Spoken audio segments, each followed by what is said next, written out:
Wonderful SR ક્રિએશનમાં આપ સર્વેનું સ્વાગત છે।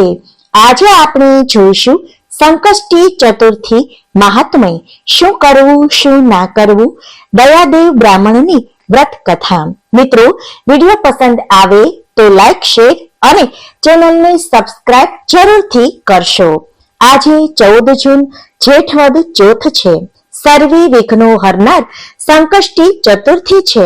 આજે ભગવાન ગણેશ અને ભગવાન ચંદ્રદેવનું પૂજન થાય છે। આજે આખો દિવસ ઉપવાસ રહેવાનો હોય છે અને ચંદ્ર દેવતાના દર્શન કર્યા પછી જ એકટાણું કરવામાં આવે છે। આ દિવસે સવારે વહેલા ઉઠી સ્નાનાદિ કર્મથી પરવારીને ભગવાન સૂર્યનારાયણને અર્ઘ્ય અવશ્ય અર્પણ કરવો જોઈએ। આ દિવસે ભગવાન ગણેશની સિદ્ધિ બુદ્ધિ સહિત પૂજા કરવી જોઈએ।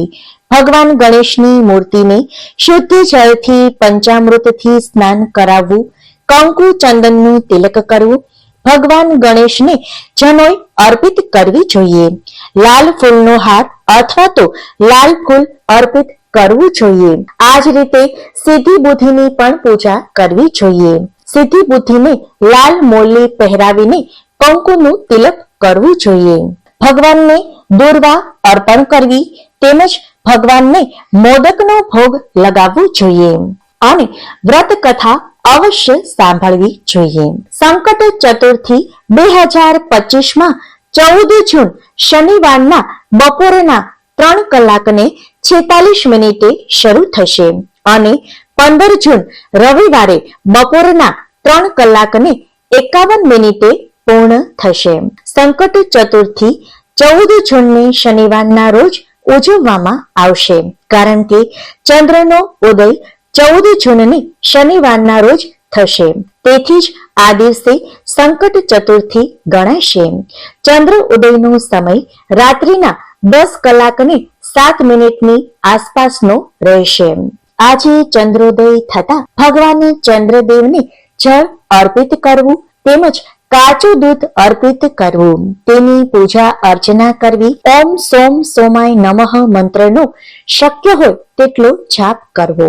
ચંદ્ર દેવતાના દર્શન કર્યા પછી જ એકટાણું કરીને વ્રત પૂર્ણ કરવું। ભગવાન ચંદ્રદેવને પ્રાર્થના કરવી કે હે ચંદ્રદેવ, મારા તમામ દુઃખોનો નાશ થાય અને આવનારા સંકટો હરી લેજો, જીવનમાં સુખ શાંતિ પ્રદાન કરજો। હવે આપણે જોઈએ દયાદેવની વ્રતકથા। સતયુગમાં પૃથુ નામના એક રાજા હતા। પૃથુ રાજા ધાર્મિક સ્વભાવના, પરોપકારી, દયાળુ અને સેવાભાવી તેમજ ઉદાર સ્વભાવના રાજા હતા। તેમના રાજ્યમાં દયાદેવ નામના એક બ્રાહ્મણ રહેતા હતા। તેને 4 દીકરા હતા અને તે વેદોમાં નિપુણ હતા। દયાદેવ બ્રાહ્મણે 4 દીકરાને પરણાવી દીધા। તેમાં સૌથી મોટી વહુએ તેમના સાસુને કહ્યું, હે સાસુમા, હું નાનપણથી જ ભગવાન ગણપતિની ભક્ત છું। દરેક ચતુર્થી એટલે કે સંકટ ચતુર્થીના દિવસે હું વ્રત કરું છું, તો તમે મને વ્રત કરવા માટેની પરવાનગી આપો। મોટી વહુની વાત સાંભળતા જ તેમના સસરા બોલ્યા, વહુ બેટા, તમે તો બધી જ વહુઓમાં મોટા છો, તમને કોઈ પણ પ્રકારની મુશ્કેલી જણાતી નથી, તો પછી તમારે આ વ્રત શા માટે કરવું છે? અત્યારે તો તમારી ઉંમર ખાવા પીવાની ને આનંદ કરવાની છે, નાની ઉંમરમાં વ્રત ઉપવાસ કરીને શા માટે કષ્ટ ભોગવો છો? સસરાની આવી વાતો કહેવાથી મોટી વહુએ સંકટ ચતુર્થીનું વ્રત કર્યું નહીં। થોડા સમય પછી મોટી વહુ ગર્ભવતી થઈ 9 મહિના પૂર્ણ થતા જ સુંદર એવા પુત્રને જન્મ આપ્યો। તેની સાસુ વારંવાર તેને વ્રત ન કરવા માટે કહેતા રહેતા। લાચાર બનેલી મોટી વહુ ખૂબ જ દુઃખી થઈ। સમય જતા તેનો દીકરો મોટો થયો, તેના લગ્નનું નક્કી કર્યું। વ્રત ન કરવાના કારણે ભગવાન ગણેશ ક્રોધિત થઈ ઉઠ્યા। તેના દીકરાના લગ્ન સમયે જ્યારે વરવધુ ફેરા ફરતા હતા ત્યારે તેના પુત્રનું અપહરણ થઈ ગયું। આ ઘટનાથી ચારે બાજુ હાહાકાર થઈ ગયો। બધા આમ તેમ દોડવા લાગ્યા. બધા દુખી થઈ ગયા અને કહેવા લાગ્યા, અરે રે, આ વરરાજા અચાનક ક્યાં ગાયબ થઈ ગયા? હજુ તો 2 ફેરા ફરવાના બાકી છે. જાનૈયાઓ પાસેથી આવી વાતો સાંભળતા જ મોટી વહુ તો રડવા લાગી, વલોપાત કરવા લાગી. મોટી વહુ સસરાને કહે છે, હે પિતાજી, આપે મારું સંકષ્ટી ચતુર્થીનું વ્રત છોડાવી દીધું. આ કારણથી જ ભગવાન ગજાનન કોપાયમાન થયા છે. ભગવાન ગણેશે જ મારા પુત્રને ગાયબ કરી દીધો છે. મોટી વહુની આ વાત સાંભળીને તેના સસરા પણ ઘણા દુખી થયા. ત્યારબાદ સસરાએ કહ્યું કે ઘરના દરેક સભ્યે દર મહિનાની જ્યારે પણ સંકટ ચતુર્થી આવે ત્યારે અવશ્ય સંકટ ચતુર્થીનું વ્રત કરવું. આમ ઘરમાં બધા જ સંકટ ચતુર્થીનું વ્રત કરવા લાગ્યા. સસરા પોતે પણ આ વ્રત ખૂબ જ શુદ્ધ ભાવથી કરવા લાગ્યા.